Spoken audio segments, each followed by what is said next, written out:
গৌতম বুদ্ধ কোথায় নির্মাণ লাভ করেন? অপশান আছে দেখো, লুম্বিনী, সারনাথ, বোধগয়া, কুশীনগর। তাহলে সঠিক অ্যান্সার কী হবে? গৌতম বুদ্ধ নির্মাণ লাভ করেছিলেন বোধগয়াতে। অপশান সি হচ্ছে সঠিক অ্যান্সার। আর লুম্বিনী হচ্ছে তার জন্মস্থান। লুম্বিনীটা হচ্ছে গৌতম বুদ্ধের জন্মস্থান। আর কুশীনগর, এখানে গৌতম বুদ্ধ মৃত্যুবরণ করেছিলেন। মহাপরিনির্মাণ করেছিল কুশীনগরে, মহাপরিনির্মাণ। গৌতম বুদ্ধের দেহত্যাগের ঘটনাকে বলা হচ্ছে মহাপরিনির্মাণ। এটি হয়েছিল কুশীনগরে। আর মহাভিনিষ্ক্রমণ হয়েছে গৌতম বুদ্ধের গৃহত্যাগের ঘটনা, তাকে বলা হয়েছে মহাভিনিষ্ক্রমণ। নেক্সট কোশ্চেন, মোহিনী অট্টম কোন রাজ্যের লোকনৃত্য? মোহিনী অট্টম।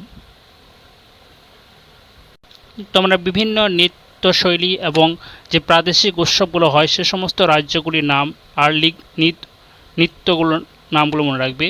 এখানে বলেছি যে মোহিনী অট্টম কোন রাজ্যের লোকনৃত্য? মোহিনী অট্টম হচ্ছে কেরালা। অপশান ডি হচ্ছে সঠিক অ্যান্সার। কেরালার আরেকটি লোকনৃত্য কি আছে? কথাকলি। এই দুটো খুবই ইম্পর্টেন্ট। কথাকলি আর মোহিনী অট্টম, এটা হচ্ছে কেরালা রাজ্যের লোকনৃত্য। আর ভারতনাট্যম হচ্ছে তামিলনাড়ু। এটা মনে রাখবে, এটা ইম্পর্টেন্ট। ভারতনাট্যম হচ্ছে তামিলনাড়ু। পরীক্ষাতে দেওয়া যেমন কুচিপুড়ি, এটা কোথায়? অন্ধ্রপ্রদেশ। এটাও ইম্পর্টেন্ট। ছৌ নাচ, ছৌ নাচ হচ্ছে পশ্চিমবঙ্গ। পশ্চিমবঙ্গে পুরুলিয়া জেলায় ছৌ নাচ দেখা যায়, ছৌ নাচ। বিহু, বিহু হচ্ছে আসাম, আসামে হচ্ছে বিহু। গুজরাটে হচ্ছে ডান্ডিয়া, ডান্ডিয়া হচ্ছে গুজরাটের। তারপর হচ্ছে ভাংড়া, ভাংড়া হচ্ছে পাঞ্জাব। এই নৃত্যশৈলীগুলির নাম তোমরা মনে রাখবে। দেন মোহিনী আট্টম, কথাকলি, এগুলো হলো কেরালার। ভারতনাট্যম হচ্ছে তামিলনাড়ু। ছৌ নাচ পশ্চিমবঙ্গায়, বিহু আসাম, ডান্ডিয়া হচ্ছে ডান্ডিয়া, গরবা, এগুলো হচ্ছে সব গুজরাটে। ডান্ডিয়া, গরবা। নেক্সট কোশ্চেন, কংগ্রেসের সম্মেলনকে কে 3 দিনের তামাশা বলে উক্তি করেন? কংগ্রেসের সম্মেলনকে কে 3 দিনের তামাশা বলে উক্তি করেছিলেন? সঠিক অ্যান্সার কী হবে? অপশান সি হচ্ছে সঠিক answer, Ashwini Kumar Dutta. Option C হচ্ছে সঠিক অ্যান্সার।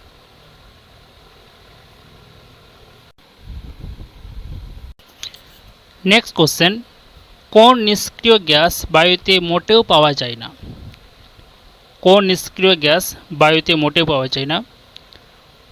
তা আমরা জানি 6টি নিষ্ক্রিয় গ্যাস আছে, মৌল আছে। হিলিয়াম, নিয়ন, আর্গন, ক্রিপ্টন, জ্যানন, রেডন। এগুলো রাসায়নিকভাবে অংশগ্রহণ করে না, তাই এতে নিষ্ক্রিয় মৌল বলা হয়। আর রেডন ছাড়া বাকি নিষ্ক্রিয় মৌলগুলোকে অল্প পরিমাণ বায়ুতে পাওয়া যায় বলে এদেরকে বিরল গ্যাস বলা হয়। তাহলে নিষ্ক্রিয় মৌলগুলোর মধ্যে রেডন একেবারে বায়ুতে পাওয়া যায় না। তাহলে অপশান ডি হচ্ছে সঠিক অ্যান্সার। এই রেডন হচ্ছে তেজস্ক্রিয় মৌল। নিষ্ক্রিয় মৌলগুলির মধ্যে শুধুমাত্র রেডন হচ্ছে তেজস্ক্রিয় মৌল। তার নিষ্ক্রিয় মৌলের সংখ্যা হচ্ছে 6টি: হিলিয়াম, নিয়ন, আর্গন, ক্রিপ্টন, জ্যানন ও রেডন। এই 6টির মধ্যে শুধুমাত্র রেডন হচ্ছে তেজস্ক্রিয় মৌল। এই মৌলগুলি পর্যায় সারণীর 0 শ্রেণীতে বা 18 শ্রেণীতে অবস্থিত। 0 শ্রেণী বা 18 শ্রেণীতে অবস্থান করে পর্যায় সারণীর।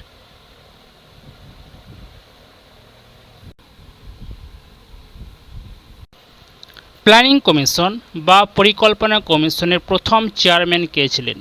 প্ল্যানিং কমিশন বা পরিকল্পনা কমিশনের প্রথম চেয়ারম্যান। প্ল্যানিং কমিশন গঠিত হয়েছিল 1950 সালের 15ই মার্চ। 1950 সালের 15ই মার্চ প্ল্যানিং কমিশন বা পরিকল্পনা কমিশন গঠিত হয়। এই সময় চেয়ারপারসন ছিলেন জওহরলাল নেহেরু। অপশান সি হচ্ছে সঠিক অ্যান্সার, জওহরলাল নেহেরু। তার প্ল্যানিং কমিশনের প্রথম চেয়ারম্যান ছিলেন Jawaharlal Nehru. War and peace বইটি লিখেছেন, ওয়ার অ্যান্ড পিস বইটি লেখককে? তোমরা বুকস অ্যান্ড অথার্সের নামগুলো মনে রাখবে, এগুলো খুবই ইম্পর্টেন্ট, পরীক্ষায় একটা করে দেওয়া থাকে, বুকস অ্যান্ড অথার থেকে কোশ্চেন আসে। তো ওয়ার অ্যান্ড পিস বইটি লিখেছেন লিউ টলস্টয়। অপশন এ হচ্ছে সঠিক অ্যান্সার, লিউ টলস্টয়।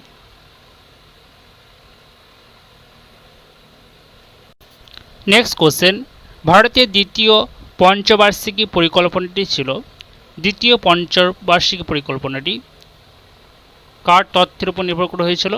দ্বিতীয় পঞ্চবার্ষিকী পরিকল্পনা, প্রথম পঞ্চবার্ষিকী হয়েছিল হ্যারল্ড ডোমার তত্ত্ব নির্ভর করে, প্রথম পঞ্চবার্ষিকী পরিকল্পনা প্রথমটা, আর দ্বিতীয়টা হয়েছে মহালানবিস তত্ত্ব নির্ভর করে। অপশান সি হচ্ছে সঠিক অ্যান্সার, মহালানবিস তত্ত্ব নির্ভর করে। প্রথম পঞ্চবার্ষিকী পরিকল্পনার সময়কাল ছিল 1951 থেকে 1956। 1951 থেকে 1956 ছিল প্রথম পঞ্চবার্ষিকী পরিকল্পনা, আর দ্বিতীয় পঞ্চবার্ষিকী পরিকল্পনার সময়কাল ছিল 1956 থেকে 1961। 1956 থেকে 1961। আর তৃতীয় পঞ্চবার্ষিকী পরিকল্পনাতে সবুজ বিপ্লব ঘটেছিল 1966 সালে। এটা মনে রাখবে, তৃতীয় পঞ্চবার্ষিকী পরিকল্পনাতে সবুজ বিপ্লব হয়েছিল 1966 সালে।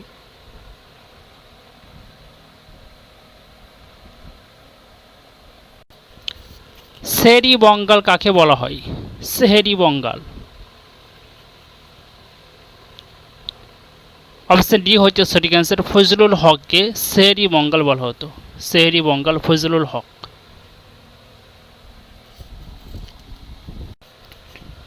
অরুন্ধতী রায় নিচের কোন আন্তর্জাতিক পুরস্কার প্রাপ্ত? অরুন্ধতী রায় কোন পুরস্কার পেয়েছিলেন? আন্তর্জাতিক পুরস্কার। ম্যান বুকার পুরস্কার পেয়েছিলেন। অপশন ডি হচ্ছে সঠিক অ্যান্সার, 1997 সালে। 1997 সালে কোন নোবেলের জন্য? The god of small things. The god of small things এই নোবেলের জন্য তিনি 1997 সালে ম্যান বুকার পুরস্কার পেয়েছিলেন। The god of small things, এটা মনে রাখবে।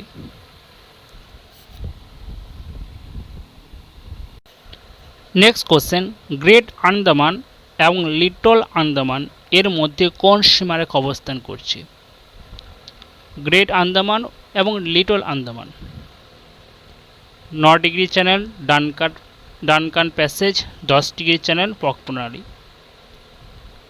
তো গ্রেট আন্দামান এবং লিটল আন্দামানের মধ্যে ডানকান প্যাসেজ সীমারেখা অবস্থান করছে। আর 9 ডিগ্রি চ্যানেল এটা লাক্ষাদ্বীপ আর মিনিকয়কে পৃথক করেছে। লাক্ষাদ্বীপ ও মিনিকয়কে পৃথক করেছে 9 ডিগ্রি চ্যানেল। আর 10 ডিগ্রি চ্যানেল এটি আন্দামান ও নিকোবর দ্বীপপুঞ্জকে পৃথক করেছে। আন্দামান ও নিকোবর দ্বীপপুঞ্জকে পৃথক করেছে 10 ডিগ্রি চ্যানেল। আর 9 ডিগ্রি হচ্ছে মিনিকয় ও লাক্ষাদ্বীপকে। আর 8 ডিগ্রি চ্যানেল এটি পৃথক করেছে কাকে? মিনিকয় ও মালদ্বীপ। মিনিকয় ও মালদ্বীপকে পৃথক করেছে 8 ডিগ্রি চ্যানেল।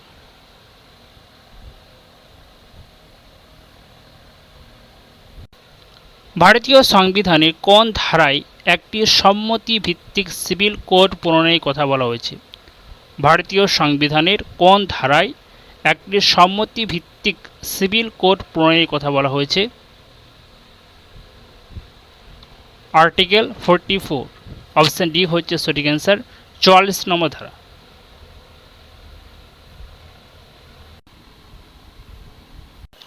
নেক্সট কোশ্চেন, কবে ভারতীয় জাতীয় পতাকা গৃহীত হয়? ভারতীয় জাতীয় পতাকা কবে গৃহীত হয়েছিল?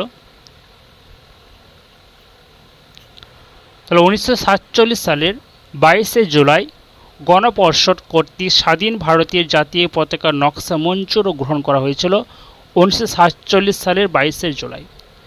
আর এই পতাকাটি নকশা তৈরি করেছিলেন পিঙ্গালি ভেঙ্কাইয়া।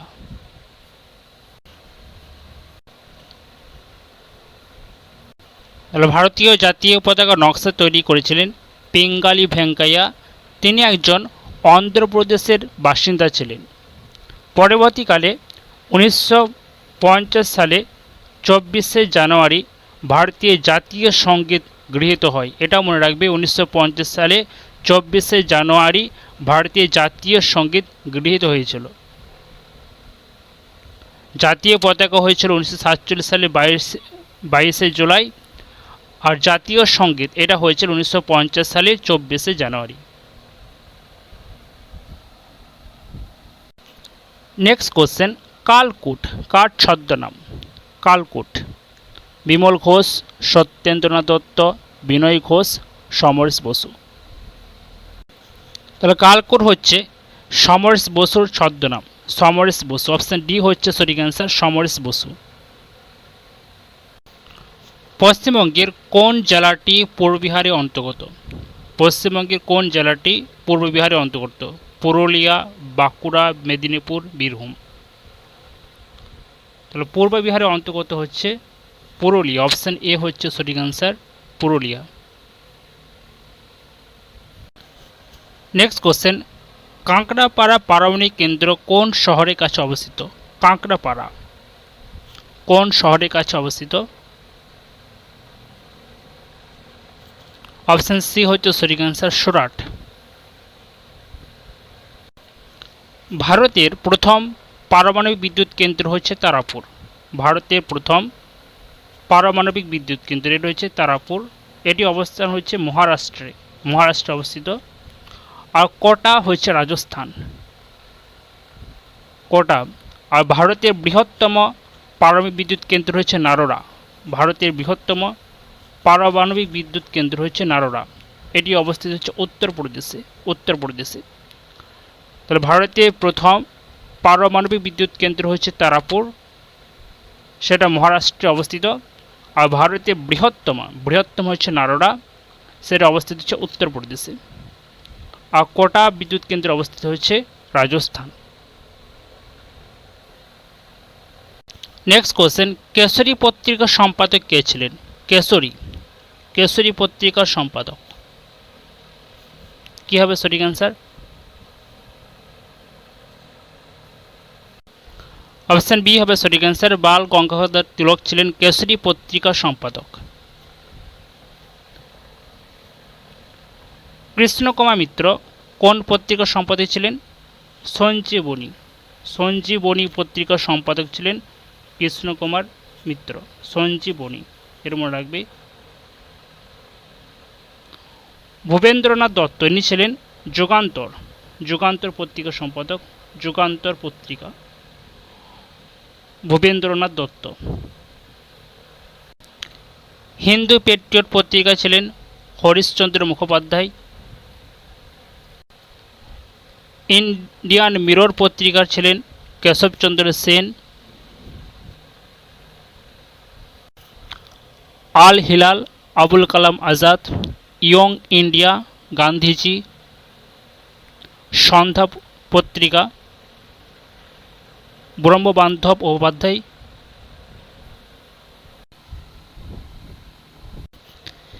একাডেমিক অ্যাসোসিয়েশনের প্রতিষ্ঠাতা কি? Academic association William Jones, Derozio, Raja Rammohan Roy, David Hare. Academic association এর প্রতিষ্ঠাতা ছিলেন ডিরোজিও ছিলেন ইয়ং বেঙ্গল দলের প্রতিষ্ঠাতা। এটা মনে রাখবে, ইয়ং বেঙ্গল। তিনি 1828 সালে একাডেমিক অ্যাসোসিয়েশন প্রতিষ্ঠা করেছিলেন। তার বিখ্যাত রচনা ছিল two India my native land. এছাড়াও আরেকটা বিখ্যাত রচনা হচ্ছে দ্য ফকির অব জাহাঙ্গীরা। এই দুটো ছিল তার বিখ্যাত রচনা, to India my native land, the Fakir of Jungheera. Raja Rammohan রায় 1815 খ্রিস্টাব্দে আত্মীয় সভা প্রতিষ্ঠা করেছিলেন। রাজা রামমোহন রায় 1815 খ্রিস্টাব্দে আত্মীয় সভা প্রতিষ্ঠা করেছিলেন এবং 1828 সালে ব্রাহ্ম সভা প্রতিষ্ঠা করেছিলেন? এ দুটো মনে রাখবে। 1815 সালে আত্মীয় সভা রাজা রামমোহন রায় এবং 1828 সালে ব্রাহ্ম সভা। আর ডেভিড হিয়ার 1817 সালে কলকাতা স্কুল বুক সোসাইটি প্রতিষ্ঠিত করেছিলেন। কলকাতা স্কুল বুক সোসাইটি 1817 সালে।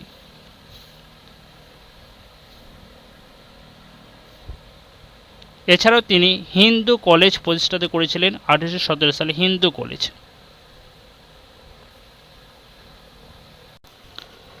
ঔরঙ্গজেব নির্মিত মতি মসজিদটি কোথায় অবস্থিত? মতি মসজিদ, ঔরঙ্গজেব নির্মিত মতি মসজিদ কোথায় অবস্থিত?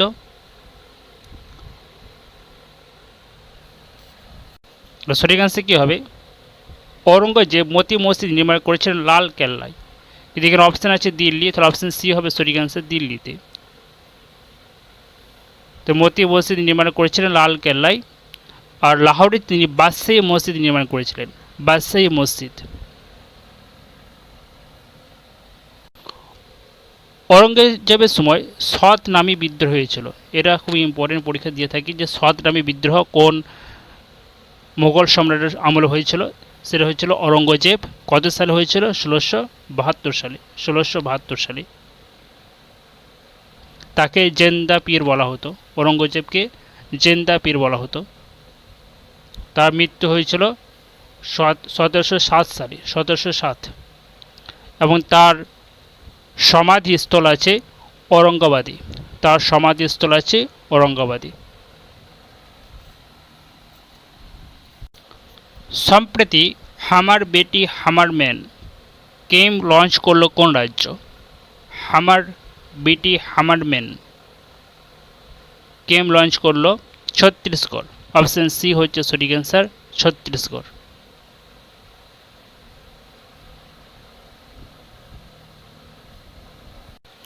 ফাহিয়েন কার রাজত্বকালে ভারতে আসেন? ফাহিয়েন কার রাজত্বকালে ভারতে এসেছিলেন? হর্ষবর্ধন, দ্বিতীয় চন্দ্রগুপ্ত, প্রথম চন্দ্রগুপ্ত, শশাঙ্ক। তাহলে ফাহিয়েন এসেছিলেন দ্বিতীয় চন্দ্রগুপ্তের রাজত্বকালে। তার লিখিত গ্রন্থে কী ছিল? ফো কো কি।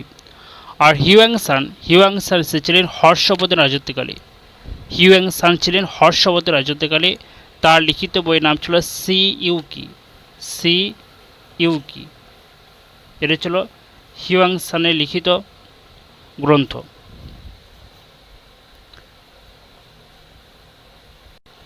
হর্ষবর্ধন সংস্কৃতিতে 3টি নাটক রচনা করেছিলেন, নাগানন্দ, রত্নাবলী ও প্রিয়দর্শিকা। এবং তার সভাকবির নাম ছিল বাণভট্ট। বাণভট্ট রচনা ছিল কাদম্বরী ও হর্ষচরিত। বাণভট্টের রচনা ছিল কাদম্বরী ও হর্ষচরিত। নেক্সট কোশ্চেন, ঘূর্ণায়মান পরিকল্পনার সময়কাল রোলিং প্লেন এর সময়কালটা ছিল কত? রোলিং প্লেন 1978 থেকে 83। অপশান এ হচ্ছে সঠিক অ্যান্সার, 1978 থেকে 83। আর প্ল্যান হলিডে বলা হতো 1966 থেকে 69। 1966 থেকে 69 এটা ছিল প্ল্যান হলিডে। এই সময় 3টি যুদ্ধ হয়েছিল। তাহলে রোলিং প্লেন হচ্ছে, সেটা হচ্ছে 1978 থেকে 83। আর প্ল্যান হলিডে হয়েছে 1966 থেকে 69।